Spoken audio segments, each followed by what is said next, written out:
একজন প্রতিবেশিনী বয়স্ক মহিলা, মানে মহিলার বয়স প্রায় 70 তো হবেই।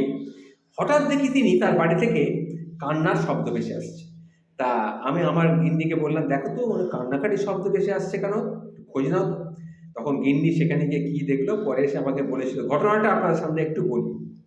সেই মহিলা কাঁদছিলেন, তার কারণ হচ্ছে তার নাতনির জন্ম হয়েছে। এর আগেও নাতনি হয়েছিল, এবারও তার নাতনির জন্ম হয়েছে, সেই খবরটা তার কাছে এসে পৌঁছেছে। অর্থাৎ সেই নাতনি জন্মেছে বলে আনন্দ না করে সে কান্নাকাটি করছে এবং বেশ জোরে জোরে কাঁদছে, ফুপিয়ে ফুপিয়ে কাঁদছে। এটা দেখে তার আশেপাশে যারা মহিলা ছিল, আমার গিন্নিও সেখানে গেছিল, সেখানে তারা তাকে বোঝালো, দেখুন আপনি কাঁদছেন কেন মাসিমা, এখন পুত্র সন্তান আর কন্যা সন্তানের মধ্যে কোনো পার্থক্য নেই, এরকমভাবে কাঁদবেন না। তখন সেই মহিলা বললেন, আমি সব জানি, ছেলে মেয়ে যে এখন সমান সেটা আমি জানি, সব সমান, আর মেয়ে হলো ঘরের লক্ষ্মী। আমি সেই জন্য দুঃখ করছি না, আমার কষ্টের কারণ হলো আমার নাতি হয়নি, মানে আমার বৌমাও কোনোদিন বৌমা হতে পারবে না। বুঝতে পেরেছেন?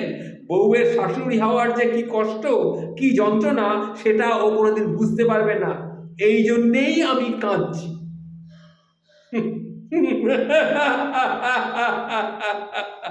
বুঝুন ঠেলা, সম্পর্ক একই কিন্তু ভাবনা নতুন। এটাই এখন চলছে।